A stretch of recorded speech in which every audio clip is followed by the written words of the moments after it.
Bonjour et bienvenue sur ce nouvel épisode du podcast Manzel Titia.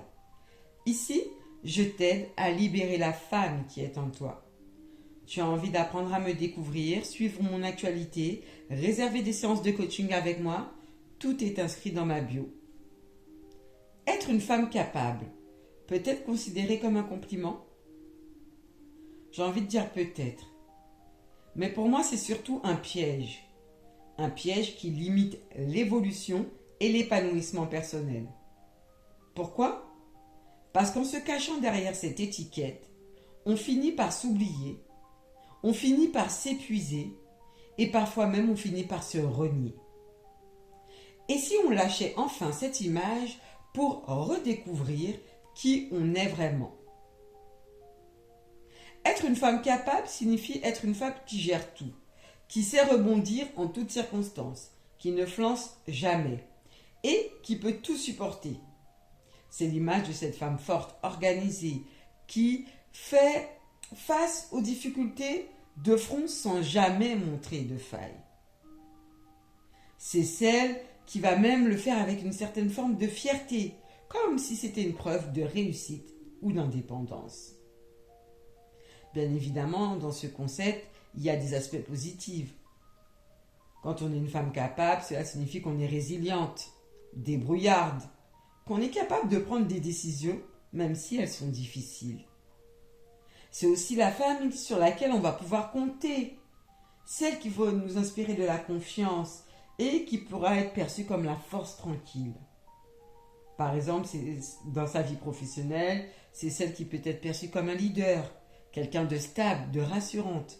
Dans sa vie personnelle, elle sait où elle va sembler savoir tout gérer, que ce soit le travail, la famille, les amis. Mais j'ai envie de dire, il y a quand même un danger derrière ce concept.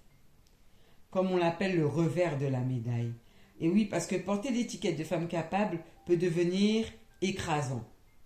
En refusant d'admettre ses faiblesses, en refusant d'admettre qu'on a besoin d'aide, on peut se retrouver isolé, on peut se retrouver submergé et surtout on va se retrouver épuisé. La pression du je reste capable peut pousser à camoufler ses sentiments tels que la peur, la honte, à refuser toute aide pour ne pas paraître vulnérable. Et, sans s'en rendre compte, on va presque prendre une place masculine en se privant de sa propre douceur et de sa vulnérabilité. Ce concept peut donc nous éloigner des autres en affichant une image de je me suffis à moi-même, j'arrive à me débrouiller par moi-même. On envoie inconsciemment le message aux autres qu'on peut tout gérer toute seule. Ce qui va ramener les autres à croire qu'on n'a jamais besoin d'eux. Donc, résultat, on s'isole. Les personnes croient, notre entourage croit qu'on n'a pas besoin de leur aide, donc ils ne s'occupent pas. Et cette étiquette finit par creuser une distance, un mur entre nous et les autres. Alors, comment arriver à trouver un équilibre? Comment arriver à trouver un juste milieu?